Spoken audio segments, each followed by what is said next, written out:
안녕하세요. 오늘도 사연 살롱을 찾아주셔서 감사합니다. 저는 30년 동안 착하게 살아왔던 스스로의 모습을 전부 벗어버리고 앞으로는 나쁘게 살기로 결심한 사람입니다. 저는 어렸을 때부터 항상 착하게 살아야 한다고 배우며 자랐어요.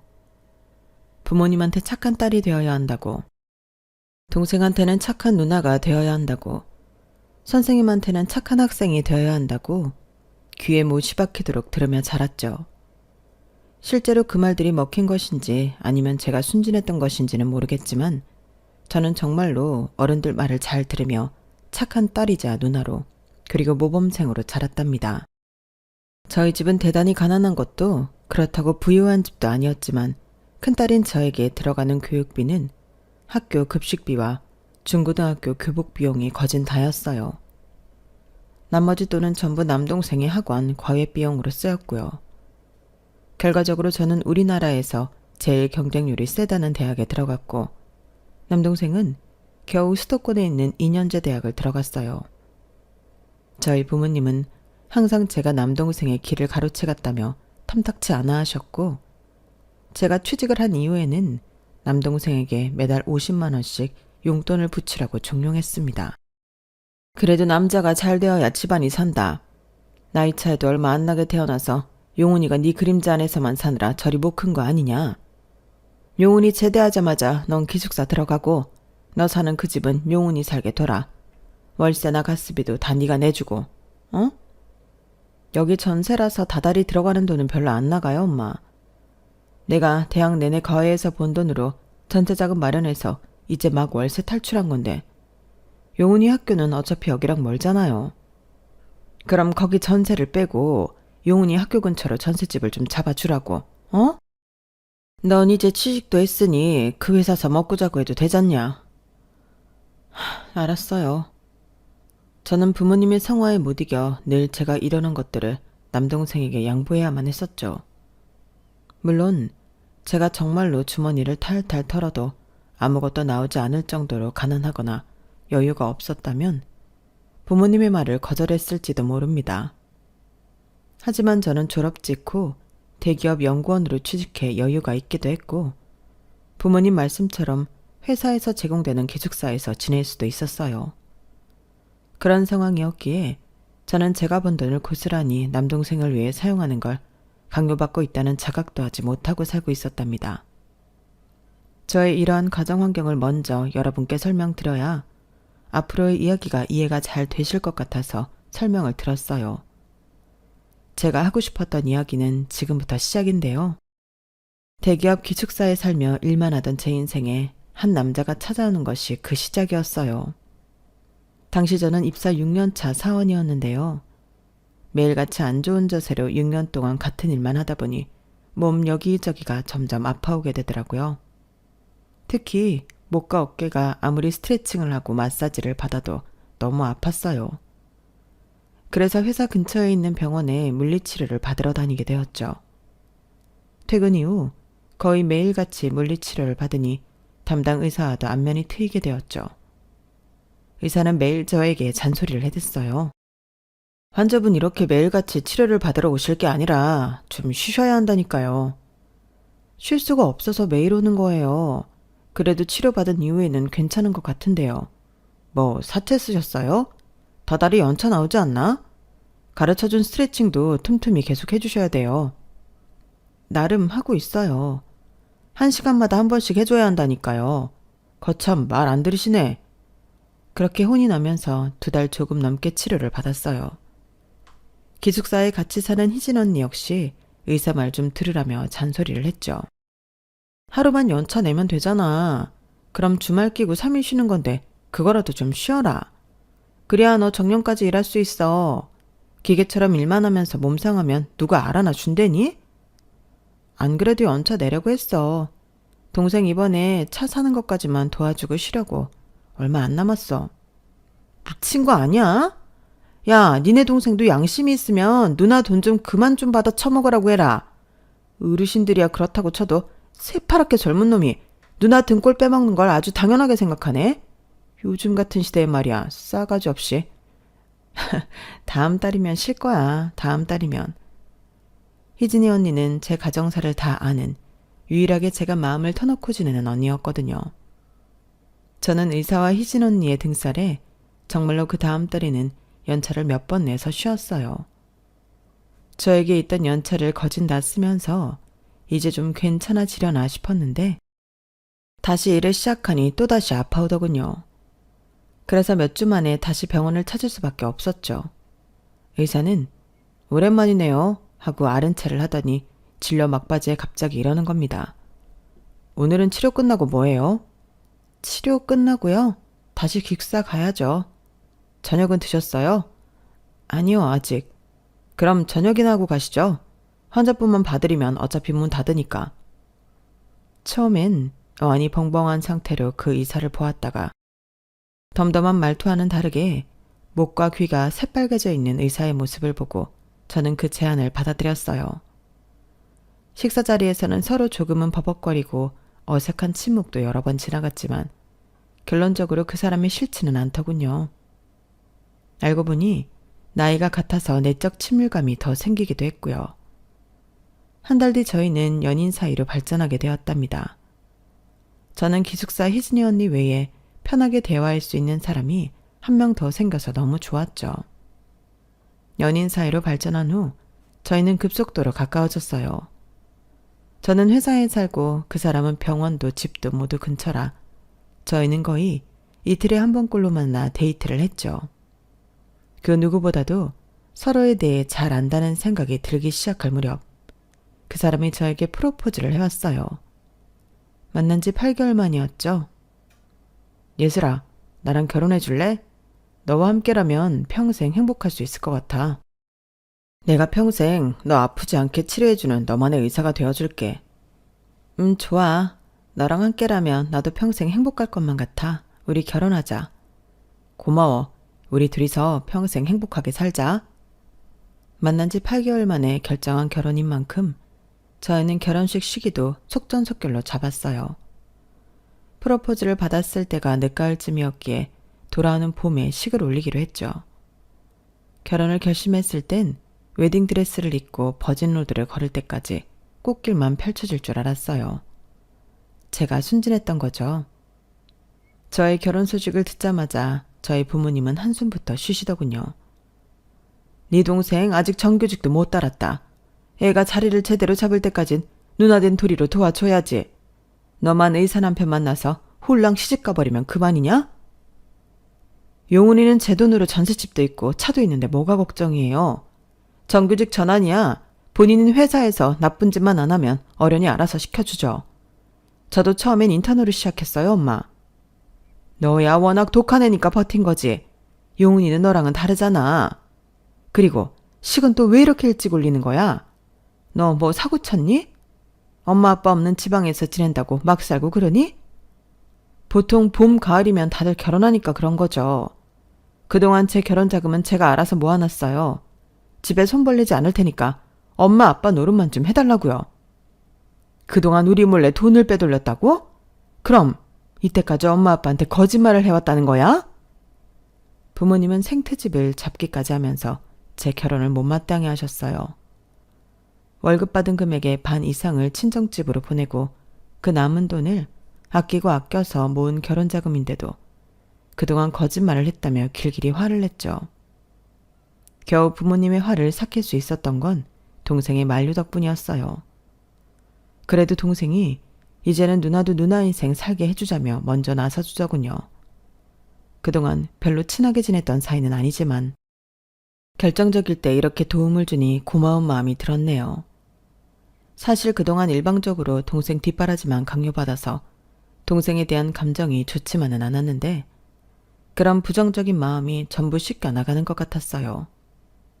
저는 결국 마지못한 승낙이라도 친정 부모님의 승낙을 받아낼 수 있었죠. 하지만 산 넘어 산이라더니 저희의 결혼을 못마땅하게 생각하는 사람이 또 나타난 겁니다. 바로 그 남자의 어머니, 제 예비 시어머니였죠. 처음 인사를 드리러 간 날 예비 시어머니는 시종일관 도끼 눈을 하고 저에게 질문 세례를 퍼부었어요. 저기 산업단지에서 일한다지? 대기업이면 뭐 집도 엄청 좋은 데 있고 그러니? 아니요. 저는 회사 기숙사에서 지내고 있어요. 시설이나 직원 복지는 잘 되어 있는 편입니다. 뭐, 기숙사? 너희 부모님은 딸내미가 회사 기숙사에 처박혀서 일해도 신경 안 쓰는 모양이구나. 현승이 통해서 대충 듣긴 했다만 이렇게까지 집에서 내놓은 자식일 줄이야. 엄마, 내가 언제 그렇게 말했어요. 맏딸 노릇을 맡아서 한다고 했잖아요. 그래, 남의 집안 살림미천 내가 거두게 된 상황이라고. 너희 부모님은 그래서 어디 사신다고? 부모님은 서울에 계세요. 동생도 거기서 직장 다니고 지내고요. 저 혼자만 내려와서 지내는 거예요. 시집자금으로 얼마나 해준다던? 엄마, 넌 조용히 하고 있어. 결혼은 다 현실이야, 현실. 서로 어떤 상황인지는 알고 살림을 합쳐다 합쳐야 할 것 아니야. 부모님은 따로 말씀하신 거 없으세요. 저희 부모님 이제는 두 분 다 경제활동을 안 하셨어요. 대신 제가 직접 제 결혼자금을 모아왔어요. 지금까지 8천만 원 모아왔습니다. 뭐? 8천? 그거 가지고는 결혼식 끝나고 뭐 남지도 않겠네. 너희 부모님 뭐 어디 아프시니? 돈도 못 벌고 있으시게. 왜? 네가 맏딸 노릇 안 한다고 하니까 돈도 안 대주신다던? 예비 시어머니의 날선 질문들이 하필이면 제 상황을 너무 정확히 내다보시는 말들 뿐이라 저는 뭐라고 제대로 된 변명도 못하고 있었어요. 난처한 제 안색을 보더니 예비 시어머니는 그럴 줄 알았다는 듯 콧방귀를 끼시며 아유, 데려온다는 며느리가 뭐 하나 번듯한 것도 없고 하고 혀를 차셨죠. 분위기가 더 안 좋아지기 전에 예비 남편은 얼른 자리를 마무리해버렸어요. 그리고 다음날 저에게 전날 일에 대해서 사과를 하더군요. 어제는 우리 엄마가 많이 불편하게 했지? 미안해. 다음부터는 그러지 말라고 내가 어제 잘 얘기했어. 고마워. 어제는 나도 많이 당황스럽긴 했어. 어머님이 날 너무 마음에 안 들어 하시길래. 우리 결혼은 그대로 하는 거 맞아? 그럼 당연하지. 우리 엄마는 너무 신경 쓰지 마. 결국 같이 살게 되는 건 나잖아. 내가 정말 잘해줄게. 알았어. 너만 믿을게 그럼. 전날 예비 시어머니를 보고 괜히 결혼했다가 고된 시집살이를 살게 될까 두려워하고 있던 저는 예비 남편의 말을 듣고 그 사람을 한번 믿어보기로 했어요. 항상 자기 일이나 언행에 책임감이 있었던 사람이라 자기 말에는 책임을 질 줄 알았거든요. 저는 그렇게 예비 남편의 말만 철석같이 믿은 채로 상견례까지 진행하게 되었어요. 예비 남편은 이남 중 차남이었기에 예비 식구들로는 예비 시어머니와 예비 아주머니가 그의 아내인 예비 형님이 참석했어요. 저희 친정 식구들도 4명 다 모였고요. 상견례이니만큼 좋은 곳에서 만남을 가지기 위해 서울에 있는 고급 레스토랑으로 자리를 예약했죠. 조용히 대화를 나눌수록 룸으로 된 공간을 예약했어요. 장소도 음식도 모두 완벽하긴 했지만 가족 간의 대화는 어색하기만 하더군요. 서로 기본적인 대화만 딱딱하게 나눌 뿐 저와 예비 남편이 노력해도 좀처럼 분위기가 풀어지지 않았어요. 그러던 와중에 예비 시어머니가 불편한 주제로 얘기를 꺼내시는 거예요. 그래서 사돈네께선 결혼자금을 한 푼도 안 보태신다고요? 예비 시어머니의 첫마디에 저희 가족들은 물론 예비 남편도 깜짝 놀랐어요. 남들이 놀라든 말든 예비 시어머니는 눈 하나 깜짝 안 하시고 계속해서 말을 이어가셨죠. 요즘 젊은 친구들은 데이트 비용도 반반으로 낸다는데 어떻게 결혼이라는 중요한 행사를 무임승차하실 생각을 하셨어요? 사돈께서 말씀이 좀 지나치시네요. 무임승차라뇨. 저희는 예슬이가 이미 자기 결혼할 자금을 다 모아놓았다고 해서 그걸 존중해주는 것뿐입니다. 그리고 예슬이가 명문대 나오고 대기업 들어갈 때까지 키운 건 저희예요. 이런 며느리 얻기가 쉬운 줄 아십니까? 맞아요. 우리 예슬이가 모아둔 결혼자금이 자그마치 8천이에요. 이 정도면 여자가 할 일은 다 했다고 봐야죠. 저희 아빠랑 엄마가 불쾌한 티를 내며 곧바로 대꾸를 하시더군요. 그러나 예비 시어머니는 가소롭다는 듯이 코웃음을 치며 거들먹거리는 말투로 대답했죠. 그렇지만 저희 아들은 의사지 않습니까? 다른 일반적인 결혼이랑은 당연히 혼수가 달라도 한참 달라야죠. 안 그래요? 제 말은 사돈 내에는 옷 좋은 거 빼입으시면서 왜 시집가는 딸내미한테는 손을 아끼시냔 말이에요. 손 안 아껴요. 저희 집에서도 누나 결혼자금으로 손 보태요. 저희 누나 결혼자금으로 8천 아니고 1억 5천 있어요. 뭐? 용훈이 너 뭐라는 거야? 갑작스러운 제 동생의 말에 저희 아빠 엄마 그리고 저까지 놀라서 동생을 쳐다봤어요. 동생은 아무렇지도 않게 스테이크를 썰며 이야기했습니다. 나도 이번에 회사 기숙사 들어가. 정직원 계약하고 기숙사 신청도 했어. 그동안 살던 방 빼고 누나가 대줬던 전세자금 7천만 원 다시 돌려줄 거야. 이제 나도 누나랑 똑같이 대기업 직원이니까 나한테 필요한 돈은 내가 알아서 모으면 돼. 동생의 말에 저희 부모님은 두 분 다 아무 말씀도 안 하셨고 예비 시어머니도 입을 삐죽거리며 눈알만 굴릴 뿐 별말은 하지 않았어요. 눈치만 보고 있던 예비 남편이 이때다 싶었는지 하하 웃으며 끼어들었죠. 우리 처남이 이렇게 속이 깊네요. 그럼 뭐 결혼자금은 차고도 넘치는데 더 이상 걱정할 거 없죠? 예비 남편은 과장되게 넉살 좋은 말투를 쓰면서 대화 주제를 다른 걸로 넘겼어요.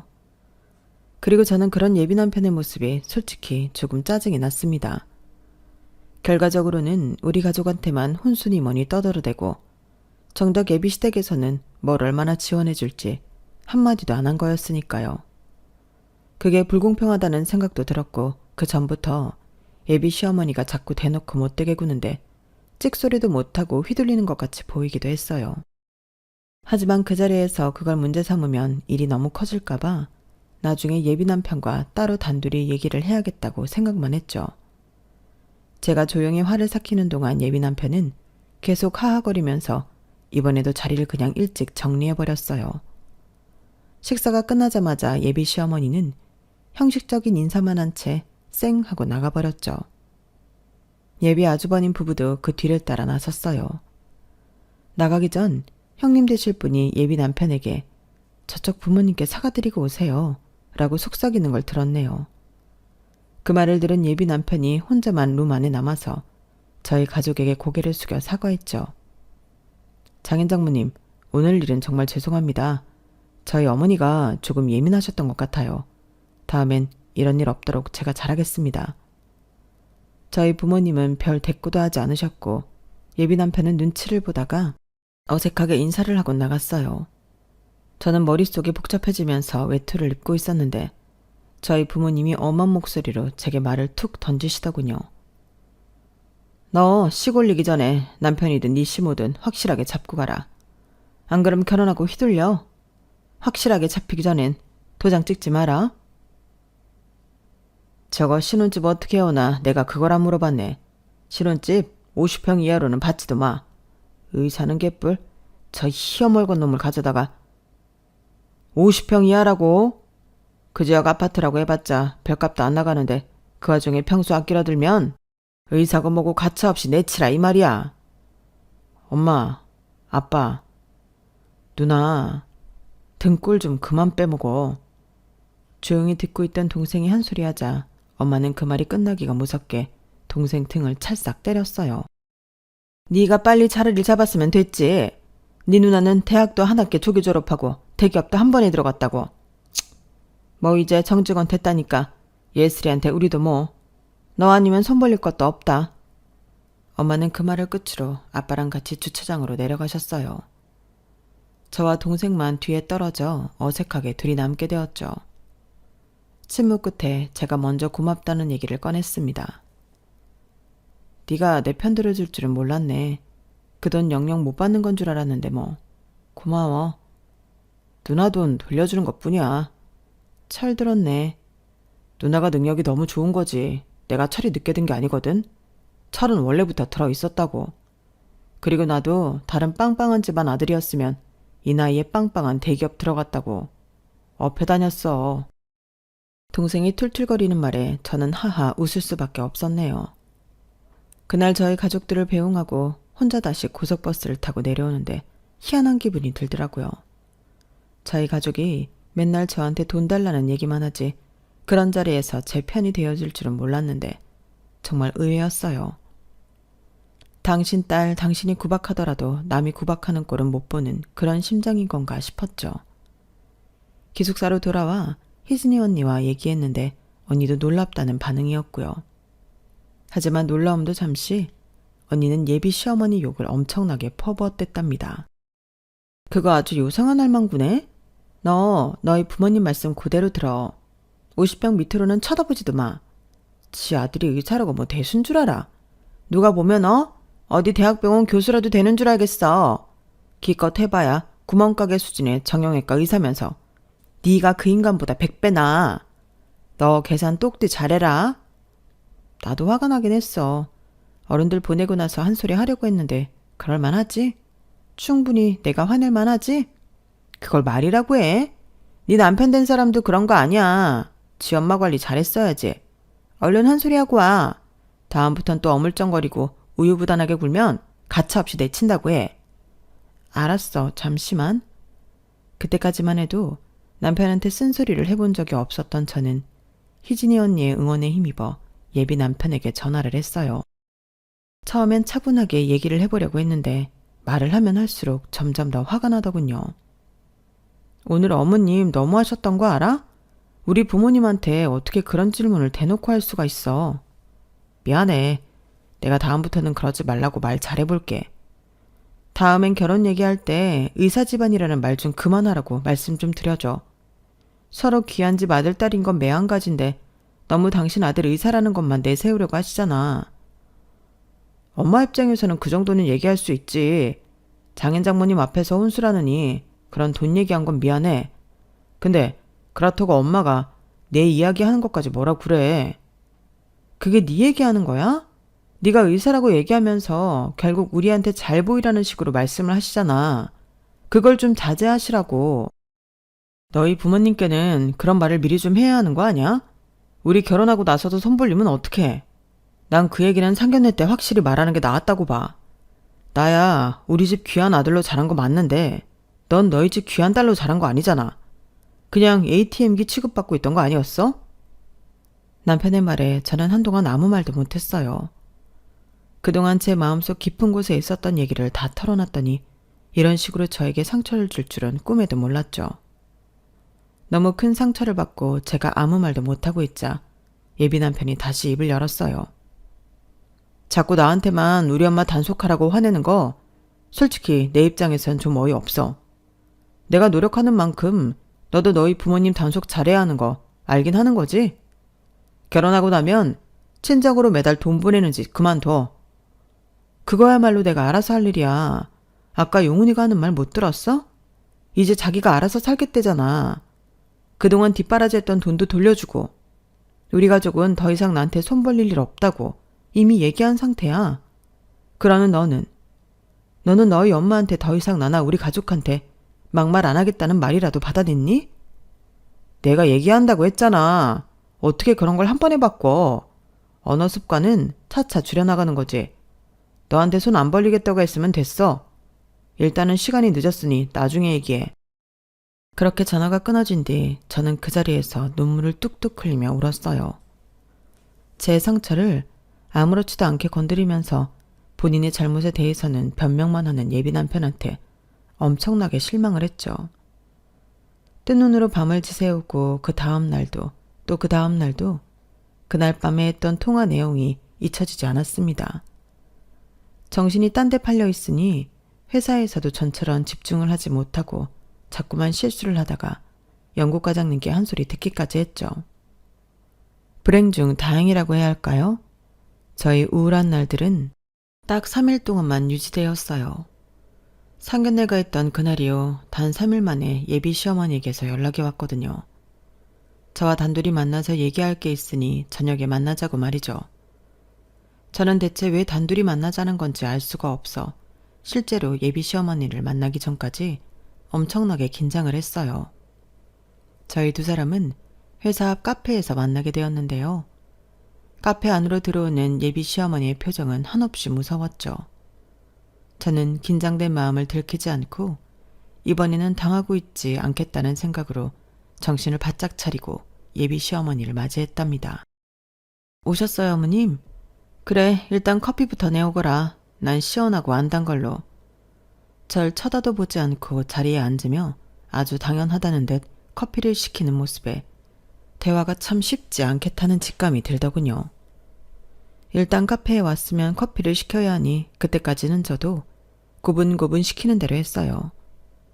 퇴근 이후 시간이라 카페 안은 예상외로 굉장히 붐볐고 주문한 커피도 조금 오래 걸린다고 하더군요. 자리로 돌아오니 예비 시어머니는 기다렸다는 듯이 말을 꺼내기 시작했죠. 그래, 너희 부모님은 잘 타일렀니? 저번에 서울에서 있었던 일은 내가 그냥 지나가주기로 했단다. 내가 너희 부모님을 잘 타이르기만 했다면 말이야. 원래 딸 시집 보내는 부모들은 큰 소리 안 내는 법인데 그날은 너희 가족 모두가 달려들었잖니? 뭐라고요? 저희 부모님은 잘못 말씀하신 거 하나도 없으세요. 제가 저희 부모님 타일러야 할 내용은 하나도 없었다고요.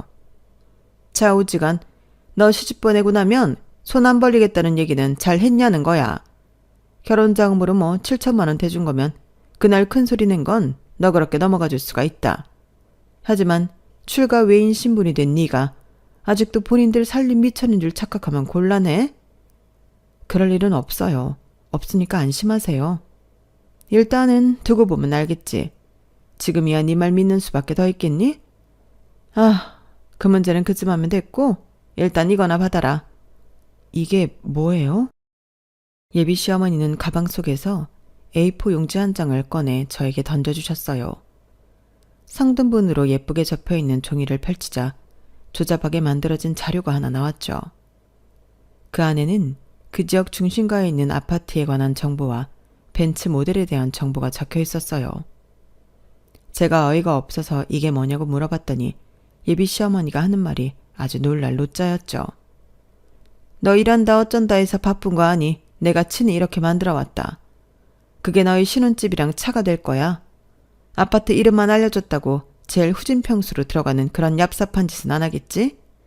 못해도 40평형 이상인 곳으로 구해라. 차도 모델명만 비스무리한 거 깡통으로 뽑지 말고 풀옵션으로. 너 머리 좋다는 애니까 이해는 했을 거라 생각한다.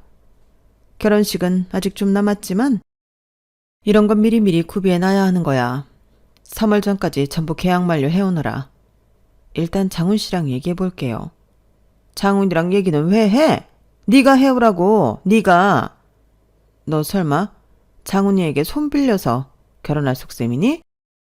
그럼 지금 이걸 저더러 해오라는 거예요? 집이랑 차를 전부? 그럼 당연하지. 이 정도는 해와야 널 의사 며느리로 받아줄 것 아니냐. 그럼 의사 남편을 아무런 노력도 없이 꽁으로 주워 먹으려고 했어?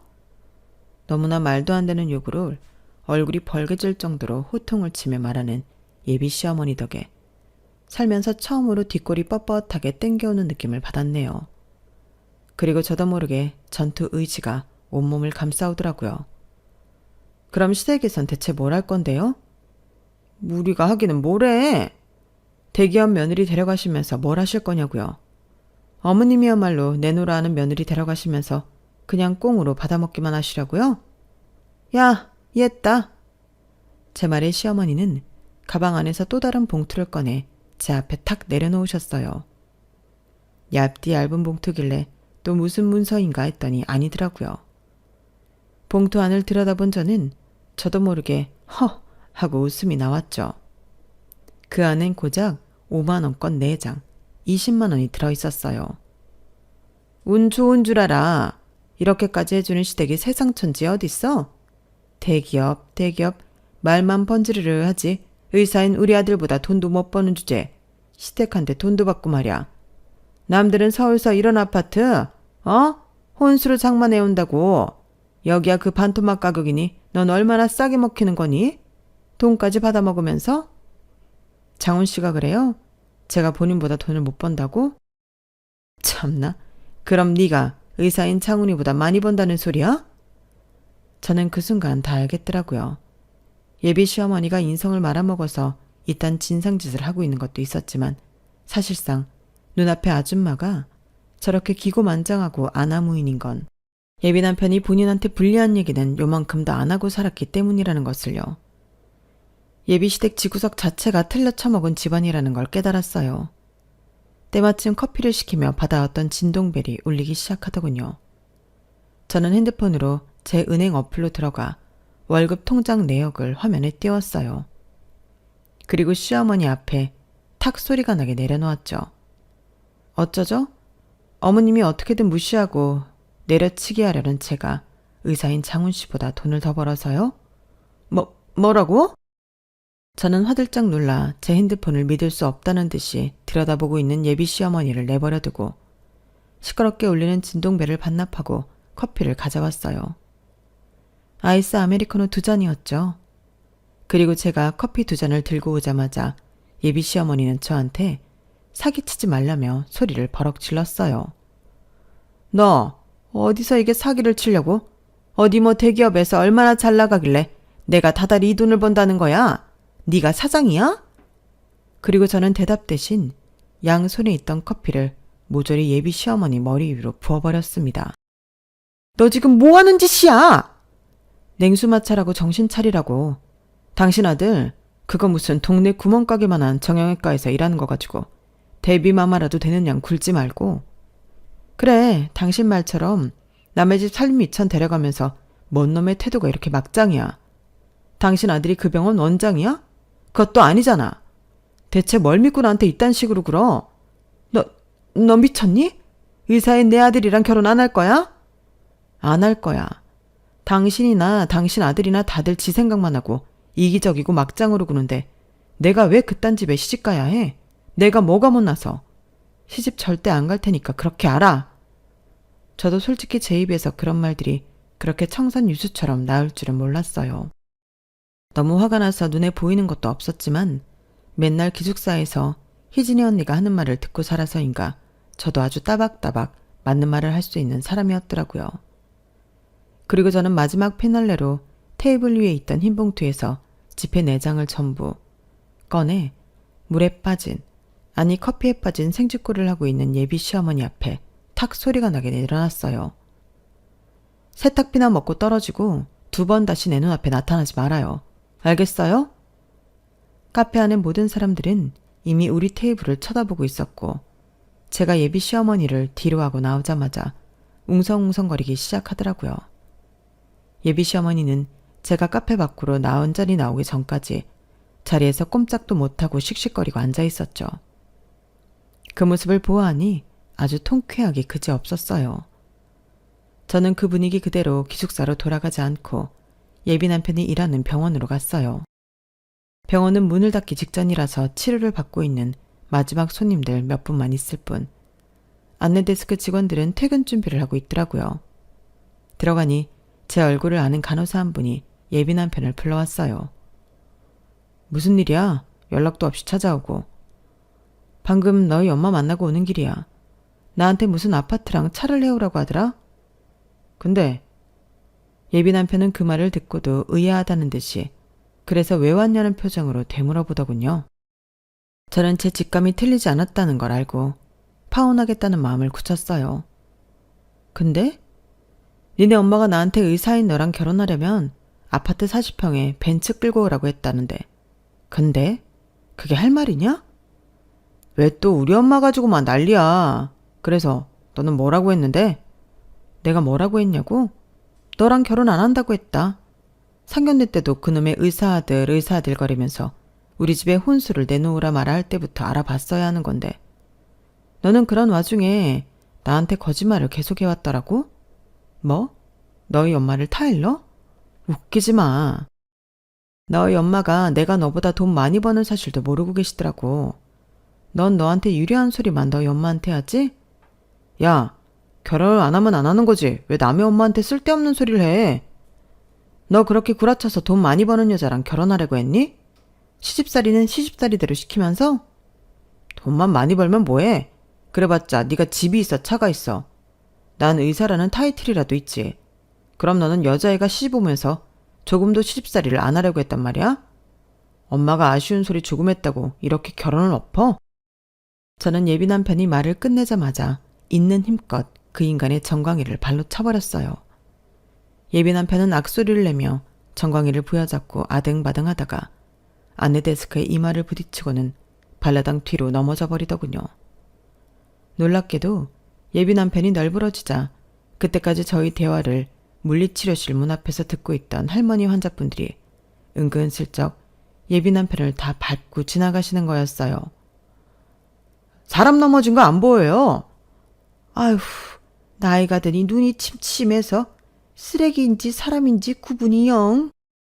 어머, 쓰레기? 아니 의사 양반을 모르고 밟았네. 웃음이 터질 뻔한 걸 참고 저는 마지막으로 예비 남편에게 으름장을 놓았어요. 어쨌든 너 같은 인간이랑은 1초도 더 같이 못 있겠으니까 파혼하고 오늘 이후로는 2번 다시 내 눈앞에 나타나지 마. 알겠어? 사람 살살 속여가면서 지 편한 대로만 부리려는 못돼 처먹은 인간아. 내 눈앞에 한 번만 더 그 얼굴 들이밀면 다음엔 정강이가 아니라 얼굴을 걷어 찰 줄 알아. 마무리를 확실하게 지은 후 저는 그 망할 놈을 뒤로하고 기숙사로 돌아와 버렸습니다. 제 결혼이 엎어진 건데도 아주 속이 다 후련하더라고요. 기숙사로 돌아와 그날 있었던 일을 얘기하니 희진이 언니는 아주 손뼉을 치며 잘했다고 칭찬을 해주었어요. 저는 한 사람에게만 제 이야기를 했을 뿐인데 다음 날이 되니 온 연구실 사람들이 제 이야기를 다 알고 있더군요.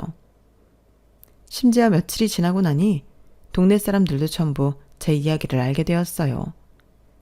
예비 남편의 병원에는 나이든 환자들이 전부 예비 남편의 이름 석자를 대며 그 의사에게는 진료를 받지 않겠다고 거부했고 며느리한테 혼술합시고 집이며 차며 전부 해오라던 악덕 시어머니가 어디 사는 누구인지 온 동네가 다 알았다고 하더군요. 그런 이야기를 들으니 저도 기분이 솔직히 좋았던 건 사실입니다. 나쁜 짓을 한 만큼 벌을 톡톡히 받게 된 거니까요. 그리고 저는 결혼이 엎어진 후에 완전히 달라진 삶을 살게 되었어요. 저에게 아주 당연하다는 듯이 뭘 요구하거나 부탁하는 사람들에게 더 이상 네네만 하진 않았죠. 저의 달라진 모습에 그간 은근히 저를 무시했던 동료들도 절 더 이상 함부로 대하지 않았어요. 또 저희 가족들도 마찬가지였어요. 제 결혼이 파토났다는 말에 부모님이 그럼 동생의 전세금 7천만 원은 어떻게 되는 거냐며 넌지시 물어오시더라고요. 저는 단칼에 제가 다 가져올 거라고 대답했고요. 전과는 다르게 똑부러지게 이야기를 하니 부모님도 이제는 저를 예전처럼 대해주지 않고 있답니다. 그동안 제가 너무 저 스스로를 챙기지 못하고 산 것 같아 앞으로는 제 자신을 더더욱 잘 챙기고 위하며 살아가려고요. 그리고 언젠가 이런 저를 존중해주는 남자를 만나게 된다면 그런 남자와는 결혼을 올릴 생각이랍니다. 저의 이야기는 여기까지예요. 미움받을 용기를 낸 저 응원해주세요. 항상 건강하시고 행복하세요. 여러분, 사연 댓글에 응원과 현명한 조언 부탁드려요.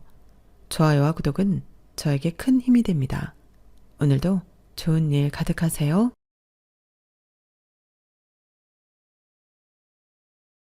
안녕하세요. 오늘도 사연 살롱을 찾아주셔서 감사합니다. 아마 50대쯤 되신 분들은 다 아시다시피 저 같은 경험을 많이 했으리라 예상을 하며 글을 써보네요.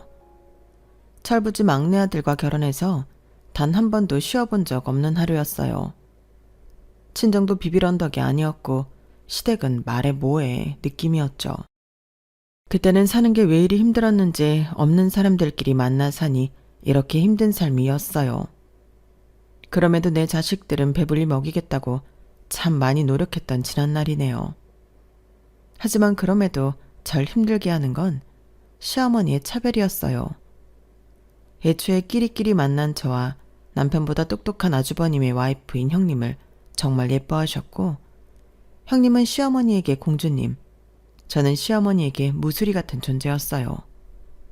그걸 알면서도 그럼에도 시어머니였기에 참아왔던 나날이었네요. 너희한테 돈 한 푼도 해줄 수 없다. 뭐 엄청 떵떵거리고 사는 집도 아닌데 뭐 해줄 수 없으니까 그렇게 알아. 알아요. 다 사는 게 그렇죠. 어머님 아버님 노후만 준비되어 있으시면 되니까 저희 걱정은 마세요. 네 남편이 큰아들처럼 대학을 나왔냐? 아니면 너희 부부가 직업이 좋기라냐? 참, 니네만 보면 한숨 나와. 그렇다고 뭐 하나 떡하니 해줄 수 없는 형편이라 할 말도 없고 말이야. 저희 걱정은 마세요. 그러니까 끼리끼리 만나지 말고 좀 더 나은 여자를 만났으면 내가 이런 걱정은 안 하잖아. 아무리 요즘 시대에 개천에서 욕난다지만 너희 부부 같은 애들이 뭘 할 수 있겠어? 그러니까 엄마 말대로 부동산집 딸이랑 결혼했으면 괜찮았을 텐데. 얼씨구 이제 와서? 넌 네 팔자 네가 꼰 거야. 네 형처럼 대학을 가든지 아니면 좀 집 좀 사는 여자애 딱 데리고 와서 결혼하든지 했어야지. 너희만 보면 한숨 나온다. 어머님이 보태주실 것도 없으신데 뭘 한숨이 나오세요. 어머님의 말을 듣다가 도저히 참지 못해 내뱉은 말이었어요. 시집와서 지금까지 무시를 많이 하셨기 때문에 저 역시 참는데 한계가 있었거든요. 그래서 그런지 가끔 참지 못할 때는 시어머니에게 대들기도 했던 날이었네요. 뭐야? 너 지금 나한테 따지는 거냐? 그게 아니라 맨날 뭐 돈 많은 여자 어쩌고저쩌고 하시는 것도 한두 번이지. 저도 기분 안 좋죠. 그리고 태희 씨랑 저랑 비슷한 수준이 만난 거잖아요. 당신 엄마한테 무슨 말버릇이야. 그냥 장난삼아 말씀하신 걸 뭘 그리 정색을 해. 엄마 민망하겠다. 놔둬라. 제가 나 무시하는 거 어디 한두 번이니? 이래서 많이 배운 여자가 어른도 공경할 줄 안다는 거다. 내가 이래서 널 처음부터 안 좋아했던 거야. 지금이야 애 낳고 사니 어쩔 수 없지만. 장남사랑 지극한 시어머니는 늘 이런 식으로 저를 향한 칼날을 멈추지 않았어요. 처음에야 한두 번 그저 장단 맞춰드리며 웃었지만 계속 듣다 보니 기분도 나빴고 자존감이 바닥을 쳐 말을 안 할래야 안 할 수가 없었어요. 죄송해요. 그렇게 말하려던 건 아니었는데 어쨌든 어머님 기분 나쁘셨으면 죄송해요. 됐어. 네 형님 내온다니까 떡 맞춰놓은 것 좀 찾아와라. 우리 큰아들이 철편이라면 환장을 하잖니. 엄마는 나도 철편 좋아하는데 우린 대충 먹자. 어? 네 형 서울에서 일하느라 얼마나 힘드니. 머리 좋은 게 머리만 쓰면서 일하는 것도 죽을 맛일 텐데 우리가 어느 정도 맞춰줘야지. 알았어요. 우리 큰애 오는데 또 뭘 해야 하나? 그 집 애들도 오면 먹을 거 많이 찾을 텐데 네가 시장 가서 이것저것 먹을 것 좀 사와라. 내가 얘랑 같이 전이랑 고기 좀 요리하고 있을 테니까 애들 간만에 오는데 많이 먹이고 싶어서 그래. 어련하시겠어요. 엄마는 형이라면 진짜 꿈쩍 못하신다니까. 많이 사올게요. 그래, 걔네 애들 먹성 좋으니까 하나만 사지 말고 좀 많이 사서 실컷 먹게 해. 그래야 걔네가 올 맛이 나지. 남편은 단 한 번도 기분 나쁘지 않은지 늘 장남사랑 시어머니를 이해하는 듯 했어요. 하지만 남편뿐만 아니라 그 피해는 고스란히 저희가 봐야 했죠. 동서 우리 왔어. 어머, 떡도 하고 고기 반찬 많이 했네.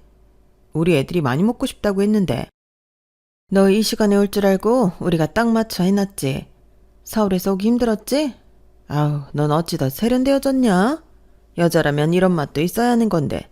그네가 잘해주지? 아마 너 보면 밥도 잘 넘어갈 것 같아. 어머님은 늘 기분 좋은 말씀만 해주신다니까요. 어머님도 여전히 아름다우신데요. 어머, 근데 동서는 좀 관리해야겠다. 벌써 잔주름이 자글자글하네. 여자도 관리해야 사랑받는 거야. 아무리 시골에 살아도 그렇지. 얘야 뭐 관리를 하냐? 얘는 너랑 달라서 그냥 되는 대로 살아. 얘 뭐하냐? 먹을 거 내오지 않고. 우리 강아지들이랑 애미 배고프겠다. 애비는 어떻고? 얼른 앉아서 먹어. 내 어머님, 나 진짜 배고파서 돌아가시는 줄 알았잖아, 동서. 아, 그러세요? 얼른 앉아서 드세요. 얘들아, 너희도 먹어야지. 니네 애들도 먹이려고? 걔넨 조금 이따 먹여라. 지금 서울에서 막 내려온 애기들이 얼마나 배고플 거야. 걔네 기다렸다가 먹으라고 해. 어머님, 저희 계속 음식하느라 애들도 많이 배고픈 상황인데 같이 먹으면 되죠. 많이 했는데 뭘 그러세요. 됐거든. 따로 먹어. 그 산적은 얼마 있지도 않잖아. 안 그래? 니들은 나중에도 해줄 테니까 그냥 서울 애들 먹이자. 어? 식탐은 하여간. 어머님 너무하시네요. 동서, 식탐도 많다.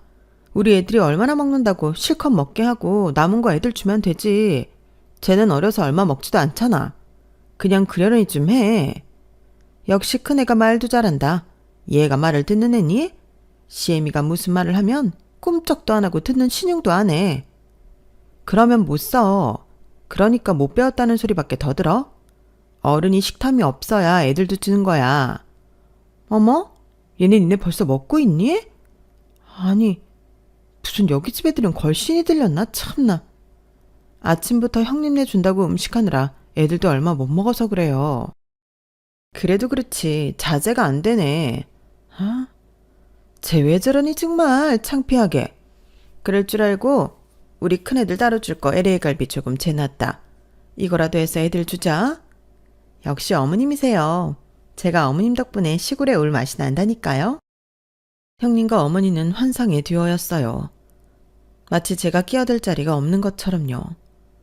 결혼할 때부터 저를 그닥 탐탁치 않아 한 어머님이었기에 잘 지내는 것은 바라지 않았지만 어머님과 계속 투닥거리면서 지내는 게 마음이 많이 불편했어요. 하지만 그에 반해 늘 어머님은 형님에게 좋은 말만 해주면서 며느리를 떠받들어 주었어요. 같은 며느리 처지로서 서운하고 이런 감정들이 계속 쌓이니 저 역시 오히려 어머님과 잘 지내려는 마음이 사라져버렸죠.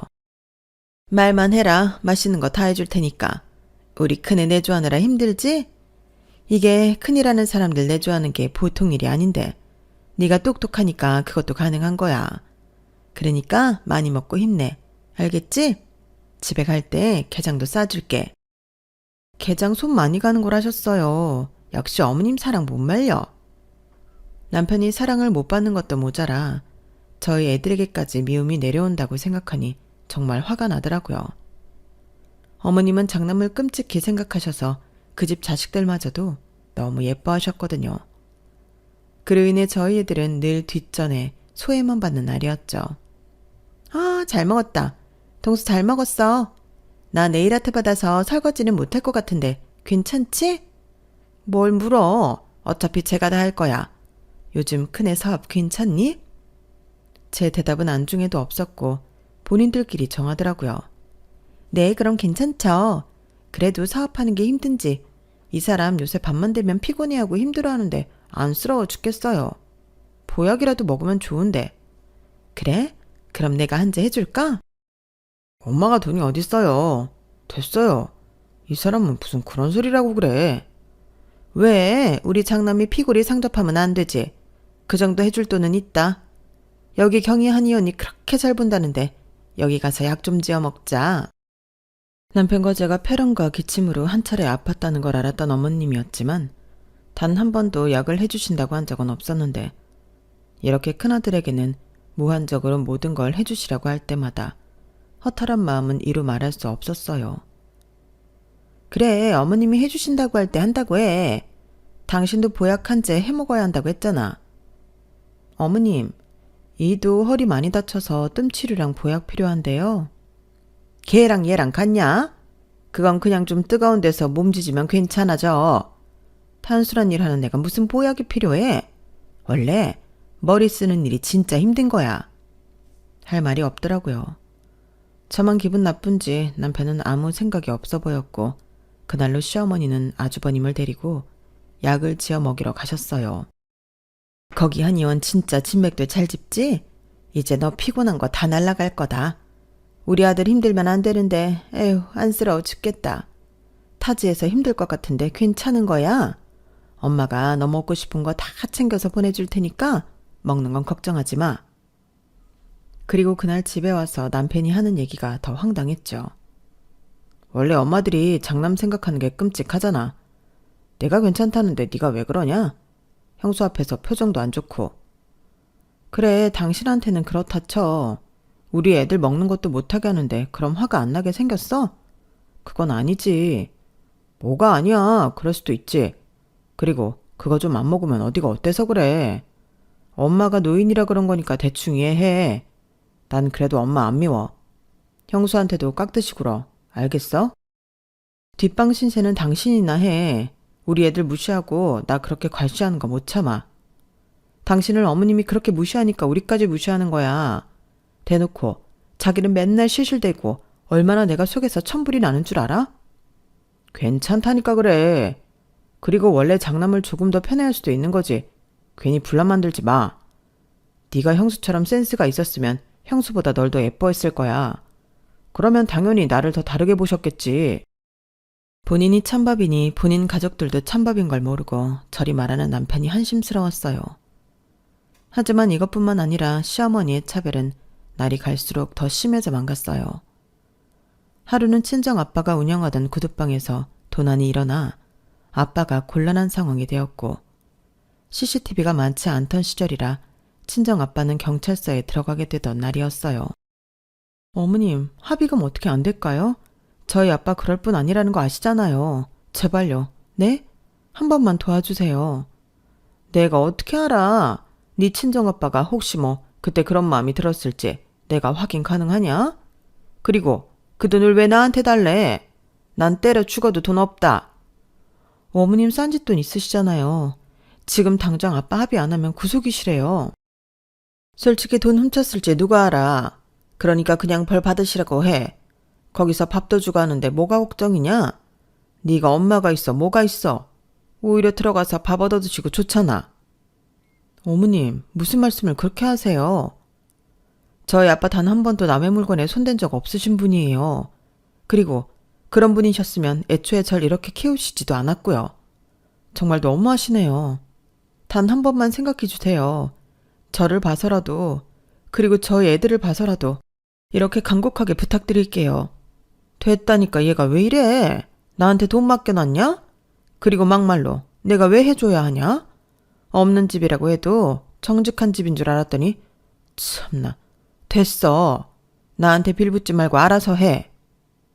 어머님, 저희 아빠가 그럼 진짜로 돈을 훔쳤다고 하는 거예요? 어떻게 그런 식으로 얘기하실 수가 있죠? 그래요.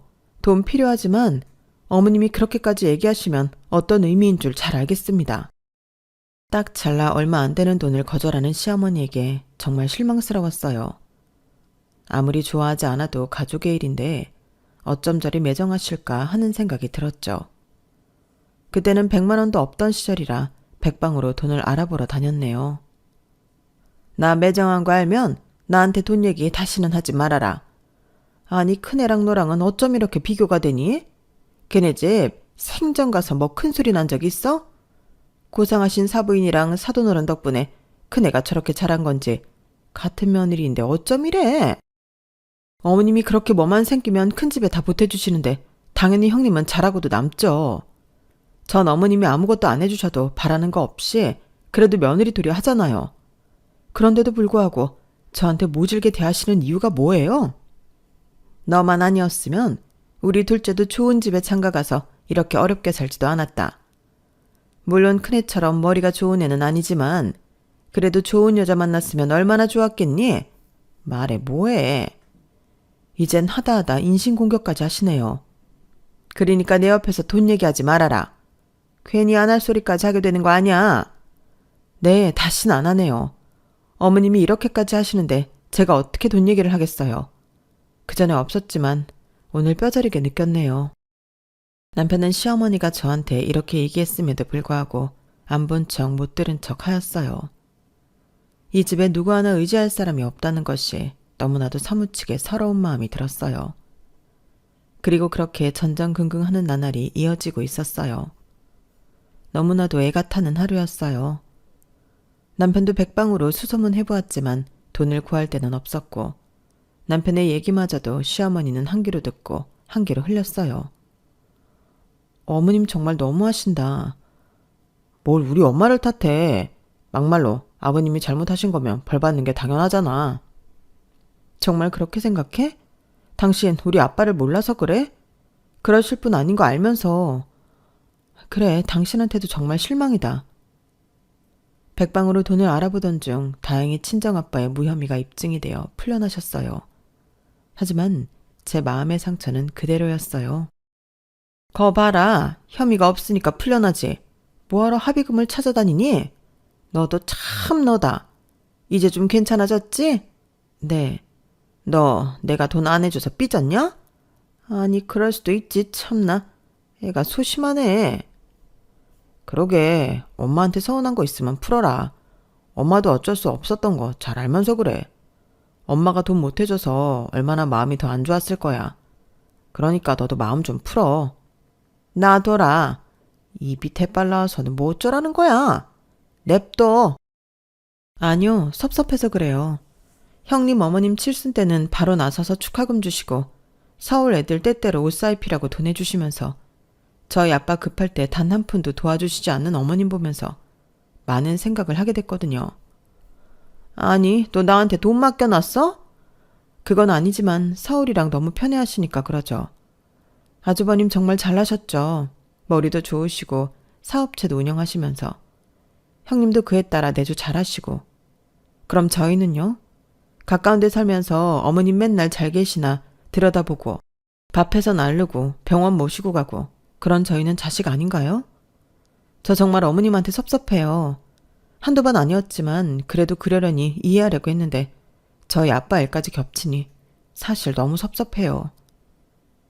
그만 섭섭해하라니까. 뭘 그렇게 섭섭해하냐. 솔직히 아버님이 잘못했을 수도 있으니까 엄마가 그랬던 거지. 가족 같은 사이여도 공용고이고 사는 사이인 거야. 그러니까 너도 그만해. 당신도 어떻게 그렇게 말을 해? 그래, 내가 나쁜 노인이지. 안 그러냐? 그럼 나한테 하던 거 다 하지 마. 그럼 될 거 아니야. 누가 나한테 밥 해대고 들여다보라고 했냐? 참나. 지들이 좋아서 해놓고 이제 와서 섭섭하다 뭐 어쩐다. 나야말로 너 그렇게 계산적인 거? 치 떨려. 어머님과는 그렇게 막말을 주고받았고 제 마음속에 앙금으로 자리 잡았어요. 저희는 절대 죽었다 깨어나도 어머님 자식들이 아니겠구나 싶으니 참 허탈하더라고요. 그러던 중 아주버님의 사업이 위태위태하던 소리를 들었어요. 아니 진짜야? 아유, 내가 뭘 어떻게 하면 되겠니? 우리 큰아들이 그렇게 아끼고 아낀 회사 이대로 무너지면 안 되지. 내가 뭘 해줄까? 어머님, 지금 긴급자금이 필요해요. 그래서 그런데 혹시 집 담보로 어떻게 안 될까요? 집 담보? 내가 가진 게 집밖에 없어서. 저희 믿으시죠? 이이가 어머님 실망시켜드린 적 한 번도 없었잖아요. 엄마, 저 믿어요. 지금 그런 거 가릴 때도 아니에요.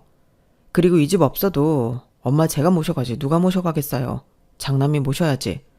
네가 나를 모셔? 그럼요. 언제까지 시골 사실 생각하셨어요? 마지막엔 장남이랑 사셔야 해요. 그러니까 미련 없이 집 하시고 저 이번 한 번만 도와주세요. 그래 알겠어. 그럼 그래야지. 역시 어머님이 저희 도와주실 줄 알았다니까요. 내가 도와줘야지 우리 아들인데. 걱정 말아라. 이 집 그래도 꽤 값이 올라서 엄청날 거야. 주택이어도 요즘에 여기 땅에 원룸단지 지으려고 하는 사람 많거든. 엄마 고마워요. 내가 꼭 모실게. 우리 장남이랑 살 생각하니까 내가 뭐라도 해주고 싶다. 걱정 안 해도 되니까 얼른 올라가서 일 처리해. 엄마가 집 팔리면 연락할 테니까. 아마 요즘에 집 팔라고 하는 사람들이 많았어서 금방 팔릴 거야. 엄마 짐 다 싸나오면 되니? 그럼요.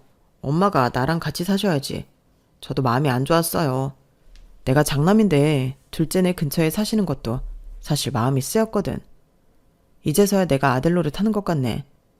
역시 내가 우리 큰아들 잘 키웠어. 그렇게 어머님은 저희와 한마디 상의도 없이 집을 팔게 되었고 그 돈으로 본인 큰아들을 도와주었어요. 그렇게 시어머니를 두둔하던 남편 또한 이번 일은 조금 충격을 받은 듯했죠. 왜? 상관없다며. 충격이긴 한가 봐? 당장 어머님 어디에 모실래? 형네가 모신다며. 그럼 된 거지. 그 서울에서 시골 양반이 어떻게 사셔. 말이 되는 소리를 해라.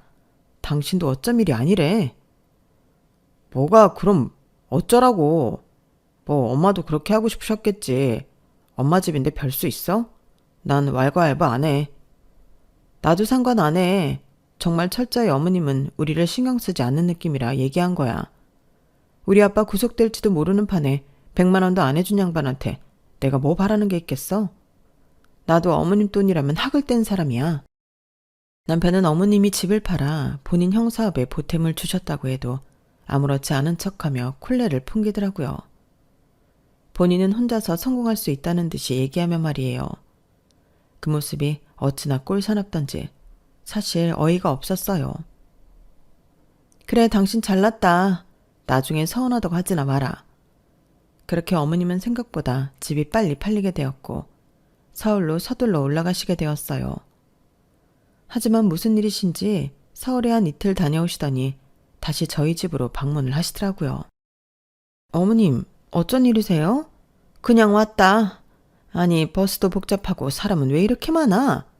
하루 종일 집에서 이건 좀 아닌 것 같아서. 내가 못 올 때 왔냐? 형님이랑 아주버님이 엄청 잘해주신다고 하시던데 왜 오셨어요? 더 계셔보시지. 어머님 그렇게 큰아들 노래 부르셨잖아요. 뭐야? 그래서 싫으냐? 당분간만 이따 갈 거야. 그래도 니들도 자식인데 기회를 줘야 될 것 같아서. 내가 서울에서 코빼기도 안 비추고 거기만 있으면 니들이 어떻겠냐. 그러니까 왔지. 엄마 잘 오셨어. 뭐 드시고 싶은 거 없으셔? 오랜만에 애미가 한 닭백숙이나 먹어보자. 내가 서울에서 하도 매연을 마셨더니만 좀 뜨끈한 국물들이 필요해. 당신 들었지? 당장 장 봐와서 백숙할 준비 좀 해. 엄마가 드시고 싶대. 나 오늘 둘째 유치원 상담 간다니까. 그럼 갔다 와서라도 해야지. 엄마가 드시고 싶으시대잖아. 너 나 먹는 게 아까워서 그러냐? 어쩜 애가 그렇게 못됐어? 그게 아니라요. 제가 오늘은 진짜 백숙할 시간이 안 돼서 그래요.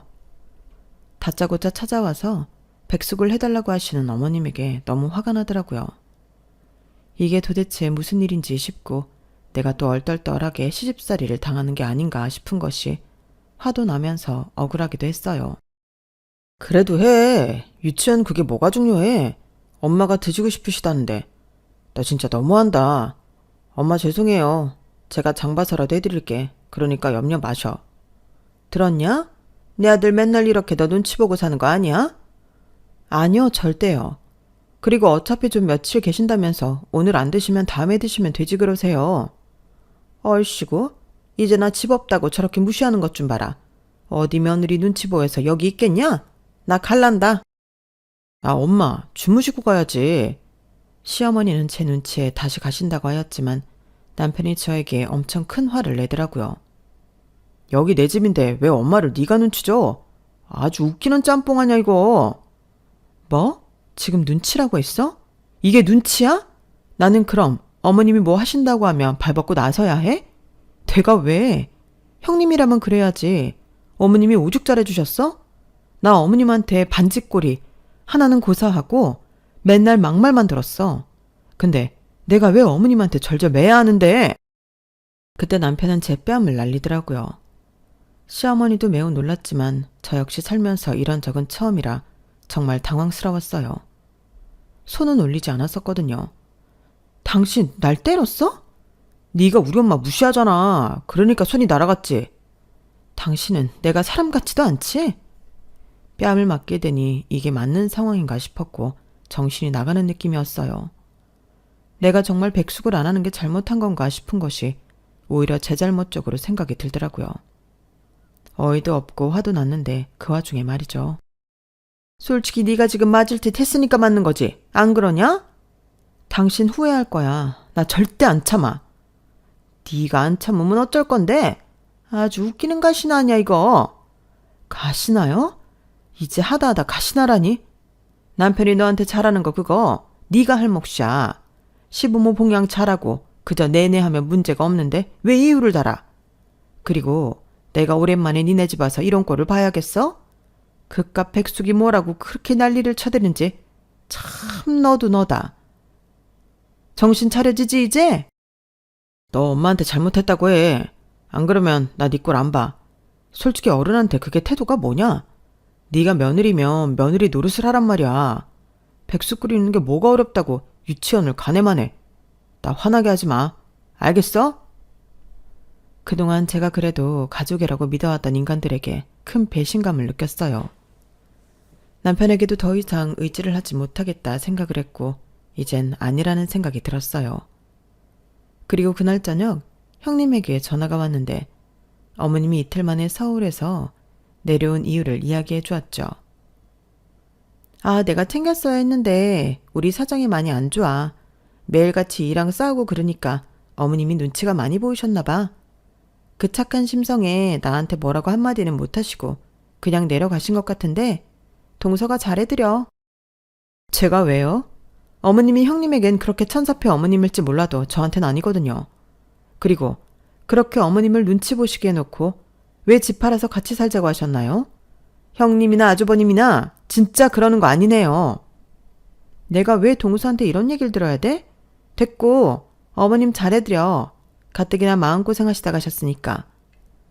형님의 이야기에 참나 싶었어요. 저한텐 그렇게 눈을 부라리며 얘기하시는 어머님이 형님에게 찍소리도 못한다고 하니 더욱 어이가 없었죠. 다 싫고 다 버리고 떠나고 싶었지만 새끼들이 뭔지 아무것도 모르고 잠을 자고 있는 얼굴들을 보니 어떻게 참고 살아야 하나 싶은 마음이 들었어요. 그렇게 마음을 다잡아야 하나 싶을 때 집안에 난리가 나기 시작했어요. 뭐? 망해? 아니 부도라는 거야? 너 그럼 내가 집 팔아서 해준 돈도 날려먹었어? 다 날렸어요, 다. 애들 엄마도 못 살겠다고 친정으로 가버렸어요. 엄마, 저 이제 어떡하면 좋아요. 이제 망했어. 뭐야? 얼른 큰애한테 전화 넣어라. 가긴 어딜 가? 남편이면 같이 이겨내야지. 글렀어요. 어차피 애들한테 빚 물려주고 그렇게 사느니 이혼하고 애들 엄마가 애들 키우는 게 맞아요. 아니, 너 왜 이렇게 나약한 소리를 해? 엄마, 저 이제 재기 불능이에요. 이미 캐피탈이랑 돈을 하도 끌어서서 빚은 어마어마해 파산 신고해야 할 듯요. 형, 진짜야? 어떡하냐? 아유, 네가 머리가 그렇게 좋은데 그리 될 리가 없잖아. 아니라고 해. 아니요, 맞아요. 나도 이제 지쳤어요. 더 이상 의지가 안 생겨. 애들 엄마랑 일단 애들 좀 내가 만나 봐야겠다. 이럴 때일수록 같이 이겨내야지. 그렇게 시어머니는 망해서 돌아온 아주버님을 두고 형님을 만나러 갔어요. 가면서도 어찌나 전전긍긍하는지 사실 그 모습도 참 그랬네요. 애미가 그럴 리가 없지. 우리 애미가 지금 충격을 받아서 그런 거야. 우리 큰애가 그럴 리가 없어. 내가 믿는다고. 엄마, 형수한테 얘기 잘해요. 그래, 그래야지. 부부 사이에 이런 일 저런 일 있는 건데 그냥 한 번만 얘기 잘해서 데리고 와야지. 그래도 우리 아들이 처자식 없이 사는 게 말이 돼? 내가 어떻게든 걔 마음 돌리고 올 거야. 엄마. 형수 마음 약하니까 잘해보셔. 하지만 형님에게 돌아온 답변은 차가운 말 한마디였죠. 저도 참고 살았어요. 그이 망했는데 제가 왜 붙어 살겠어요. 우리 애들이라도 잘 키워야지. 그게 어머님한테 더 좋은 일 아니에요? 그래도 그렇지. 애들이랑 너랑 옆에서 애비한테 힘을 줘야 할 것 아니냐. 어? 아니요. 저 마음 독하게 먹었어요. 그리고 이럴 때 어머님이 재산이 좀 많았어 봐요. 애 아빠 힘들 때 척하니 돈이라도 내주지. 솔직히 어머님 탓도 있어요. 뭐야? 너네가 집 팔아서 해줬잖아. 그깟 돈 뭐 얼마나 되겠어요. 이 빚이 얼마인 줄이나 아세요? 뭐? 너 말을 그렇게 할래? 아, 저 찾아오지 마세요. 이랑 도장 찍었고 이도 다 수긍하고 받아들였으니까. 괜히 오셔서 저한테 못 볼 걸 보지 마시고 돌아가세요. 내가 이렇게 피마. 우리 아들 건사 좀 해줘. 그래, 빚 많고 이제 너한테 도움 안 되는 거 알겠어. 그래도 처자식 잃고 걔가 어떻게 살아. 안 그래? 그러니까 네가 한 번만 봐줘. 그이 그렇게 저희한테 잘하지도 않았어요. 돌려받는 거예요. 너 내가 그래도 얼마나 너를 예뻐했는데 나한테 이래? 다 옛말이에요. 현실 앞에서 별 수 있나요? 이제 저한테 감정적으로 호소하지 마세요. 저 안 돌아가요. 시어머니는 적잖이 충격을 받으셨어요. 어떻게 안 되겠니? 그래도 네가 내 첫며느리고 내가 널 그리 아꼈는데. 그런 말씀이라면 하지도 마세요. 저 돈 없이는 못 살아요.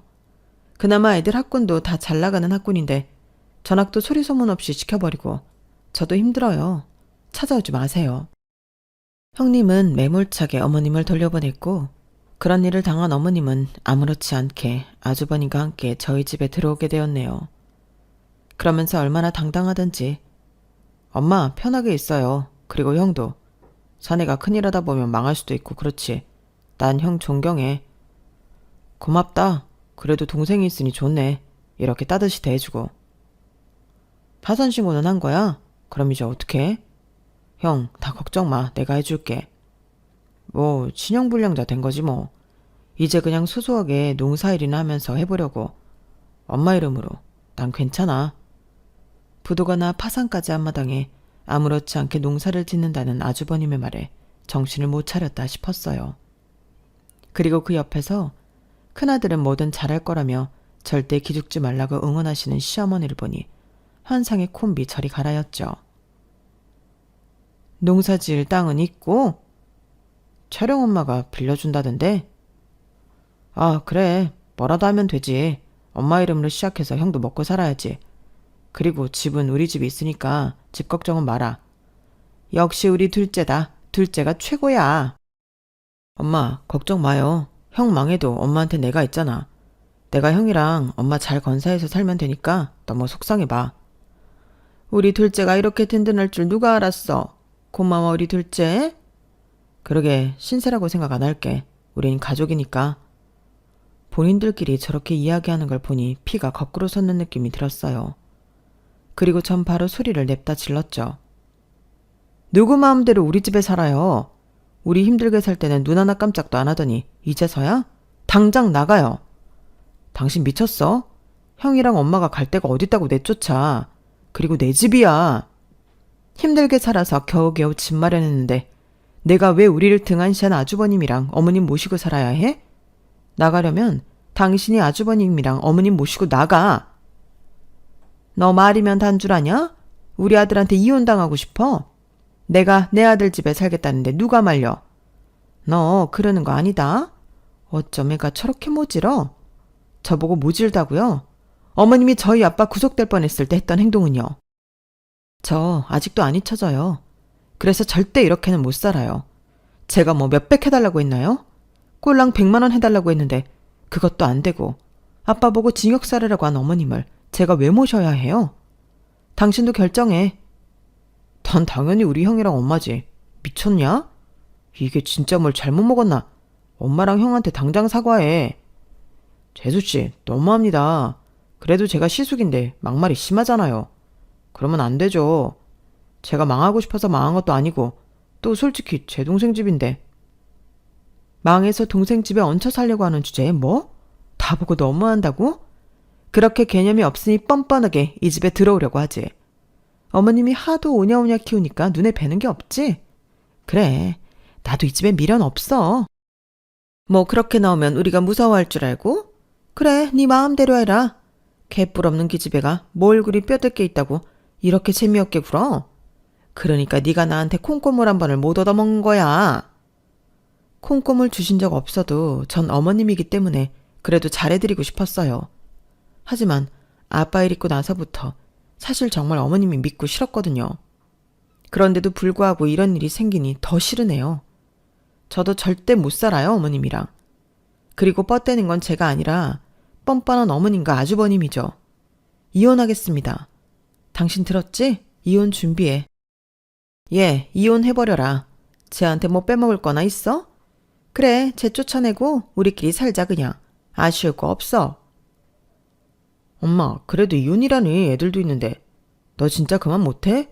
지금이라도 사과하면 내가 너 용서해줄게. 내가 왜 사과를 해? 당신이란 인간한테. 미친 거 아니야? 진짜 무슨 이 집안에는 뻔뻔 유전자가 있나? 정말 기가 찬다. 아니, 오히려 이렇게 나오니까 웃겨서 막 더 승부욕이 오르네. 당신이랑도 끝이야. 평생 어머님이랑 아주버님 모시고 혼자 효도하면서 살아봐. 괜히 의료한테 데리오도 강요하지 말고. 아이고, 참 나 진짜 뭐 믿는 구석이라도 있냐? 구두방 네 애비 뭐 볼 거 있다고 그래.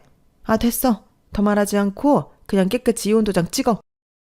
그래, 재수씨 너무한다. 그냥 이혼해. 솔직히 나도 이혼한 마당에 재수씨 뭐 볼 거 있다고 이혼을 안 해? 애들은 불쌍하다만 그래도 가족이 먼저지. 재수씨, 그러시는 거 아닙니다. 그래도 그동안엔 좋게 봤는데 너무하시네요. 그러니까 이 집에서 대게 나가세요. 네, 알겠어요.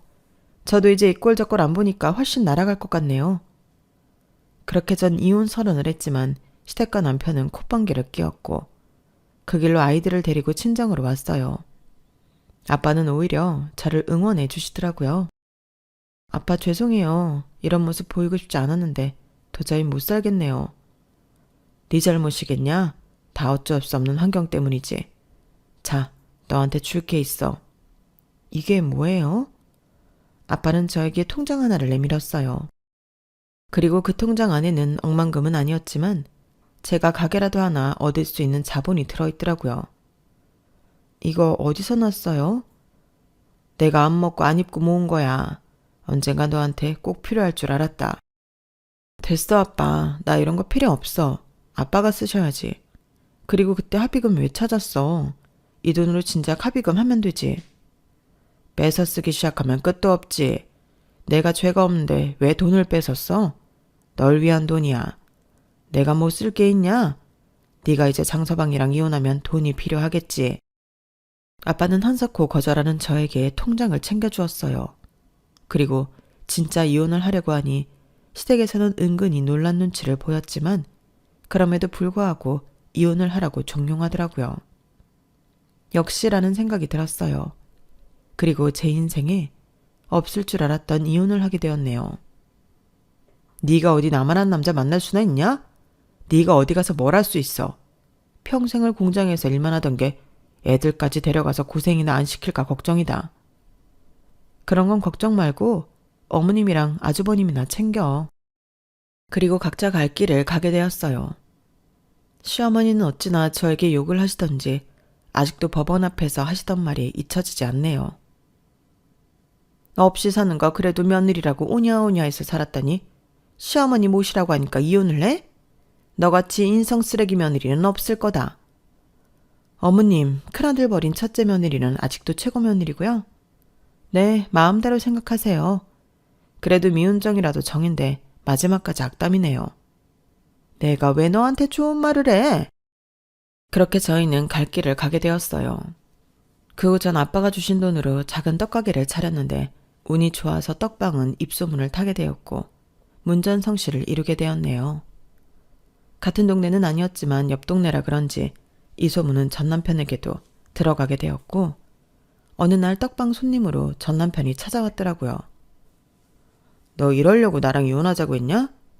알게 뭐야. 우리 이제 모르는 사이인데 떡이나 하나 사가려면 사가. 여기 장사가 그렇게 잘 된다고 우리 동네까지 소문이 자자해. 그래? 하긴 거기 동네 사람들도 떡 사러 많이 오더라. 근데 그게 당신이랑 무슨 상관이야? 비아냥대던 남편은 갑자기 저에게 무릎을 꿇었어요. 인생 처음 저에게 꿇는 무릎이더라고요. 딱 한 번만 도와주라. 나 도저히 엄마랑 형이랑 못 살겠어. 망했는데도 불구하고 엄마는 매일 형만 찾아대지 형은 매일 술만 퍼마시지. 밑빠진 독에 물을 붓는 것도 모자라 지금 겨우겨우 메꾸고 있다고. 그러니까 나 받아주라. 당신은 결혼 생활하면서 내 편이 되어준 적은 있어? 단 한 번도 없었어. 심지어 어머님이랑 안 좋은 일이 생길 때마다 나를 질책하고 어머님을 감쌌지. 그럼 당신을 내가 뭐가 불쌍하다고 받아주겠어? 당신이랑 결혼 생활하면서 애들 때문에 참고 산 거지? 나 애들 아니었으면 애초에 갈라섰을 거야. 그러니까 무릎 같은 거 꿇지 마. 그 애들 때문에 참았으니까 이번 한 번만 더 참아주면 안 돼? 나 진짜 갱생했어. 지난번에 너한테 손찌검한 것은 미안해. 내가 너에 대한 소중함을 너무 몰랐어. 이제 와서 후회하는데 미안하다. 됐어. 이제 나한테 뭐 하나 뜯어갈 거 생기니까 하는 사과? 진심 1도 안 느껴져. 당신 애들 아빠라는 건 알겠어. 그건 내가 어떻게 할 수 없는 부분이니까. 근데 나 당신 그거 아니면 보고 싶지도 않아. 당신 가족들도 마찬가지고. 나 장사해야 하니까 나가줘. 싫다고 하는 저의 바지가랑이를 붙잡고 남편은 애원하고 울고불고 했어요. 그런 저를 돌리기 쉽지 않았지만 남편은 끝내 포기하지 않았죠. 그리고 이 일이 있고 나서 시어머니와 아주버님도 이 사실을 알았는지 저를 찾아왔어요. 너 팔자 좋다? 아주 재주 좋아. 그럼요. 제가 누군데요. 그럼 제가 이혼하고 돈 때문에 쩔쩔 맬 줄 알았나요? 너 잘됐다. 그 돈 솔직히 우리 아들이랑 결혼 생활하면서 따로 비자금 만들어서 모아놓은 거 아니니? 그게 아니면 네가 어떻게 이런 가게를 차려? 진짜 생각하는 거 웃기네. 아줌마, 정신 차려요. 저희 아빠가 평생 구두 닦는다고 이런 돈 하나 못 모았을까 봐 그래요? 됐고, 할 얘기 없으니까 당장 나가요. 재수씨, 알겠어요. 근데 우리가 온 거는 뭐 잘잘못을 따지기보다는 그래도 저희가 가족이었던 때도 있는데 혹시 제가 제기하는데 조금이라도 도움을 주실 수 있을까 해서 온 거예요. 그래도 그런 적은 남아 있잖아요. 한 번만 도와주시면 제가 배로 갚겠습니다. 우리 아들 얼마나 똑똑한 아들인 줄은 알고 있지? 네가 투자하면 진짜 넌 땡 잡은 거야. 그래도 예전 며느리로서 기회를 주는 것이니 네가 알아서 판단하고 투자해라. 와, 진짜 어이가 없네. 여기 소금 좀 가져와요. 전 직원을 시켜 전 시어머니와 아주버님에게 소금을 한 대박 뿌려버렸고 전 남편은 서둘러 뛰어와서 그들을 제재했어요. 아, 진짜 왜 그래요? 저 이 사람이랑 재결합할 건데 엄마가 자꾸 이렇게 초치면 되겠어요? 형도 얼른 나가. 뭐 하는 짓이야? 그래, 재결합해. 그럼 이 떡방도 네 가게 되는 거 아니야? 쿰도 야무져. 누가 재결합한대요. 됐고 당장들 나가세요. 그렇게 시어머니와 전 남편 그리고 전 시숙을 쫓아내고 참 어이가 없어서 웃음이 나오더라고요. 제가 대놓고 나가라고 하자 시댁에서는 그제서야 이혼이 받아들여지는지 혼비백산이었어요. 아니, 투자만 하라는데 뭘 그래? 또 소금 맞고 싶어요? 당장 나가요. 나 다신 어머님 얼굴 보기도 싫으니까. 직원들에 의해 끌려간 새 모자였고 남편은 그 후에도 저와 재결합을 하려고 무진장 애를 썼어요. 하지만 더 이상 제가 넘어올 것 같지 않았는지 포기를 하더라고요. 전 그렇게 아이들을 위해 일에만 열중했고 떡 창업이라는 새로운 직업을 통해 제 2의 인생도 열었어요. 제 떡집은 지역에서 굉장히 유명한 떡집이 되었고 저희 큰딸이 제 사업을 물려받아 인터넷에서도 떡을 판매하는 온라인 마케팅도 하고 있어요. 큰애가 결혼할 때 오랜만에 남편을 만났는데 여전히 힘들게 살고 있는 것은 여전했고 잘 나가는 저를 보고 많이 후회하는 모습을 보이는 남편이었어요. 다 늙어서 뭘 혼자 살아. 그냥 합치면 되지. 안 그러냐? 애들 결혼도 시켜야 하는데 이제 그만 버티고 다시 합치자. 웃기고 있네. 내가 미쳤다고 그 집구석에 또 들어가냐? 당신 형 아직도 늙고 있지. 어머님은 어떻고. 그렇게 사랑하는 아들들 데리고 사니 좋겠지. 나 결혼식 아니면 당신 안 보니까 그렇게 알아. 넌 아주 살만한가 보다. 때깔도 좋고. 당연하지.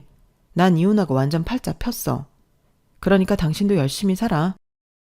늙은 노모의 백수영애, 나 진짜 힘들다. 애들한테 들었겠지만 네가 날 좀 어떻게 해줘야 돼. 솔직히 우리한테 자식이 있는데 남이 될 수 있어? 당연하지. 당신은 내가 가족이었던 적이 없잖아. 가족한테 그럴 순 없지. 난 아직도 당신이 나한테 했던 모진 행동들, 얘기들 안 잊혀져. 그러니까 재결합은 꿈도 꾸지 마. 우리 애들 이혼부모 자식이라고 손가락질 받는 건 미안하지만 나 그렇게 멍청하게 안 살 거야. 그게 애들 위한 길이니까. 알겠어? 이혼은 했지만 어쩔 수 없이 보게 됐을 때 했던 말이었어요. 전 정말 후회 없는 삶이라고 생각하며 더 열심히 살고 있어요. 아직 50대는 청춘이라고 생각하고 제가 하고 있는 사업을 더 키우기 위해 노력을 할 거예요. 지난 날이 있었기에 지금이 있듯 후회 없는 삶을 개척하기 위해 노력하겠다고 글을 써보네요. 청바지라고 아시나요? 청춘은 바로 지금. 못할 것 없는 지금 더 후회 없이 살아갈 테니 응원해주세요. 다들 행복하자고요. 여러분, 사연 댓글에 응원과 현명한 조언 부탁드려요. 좋아요와 구독은 저에게 큰 힘이 됩니다. 오늘도 좋은 일 가득하세요.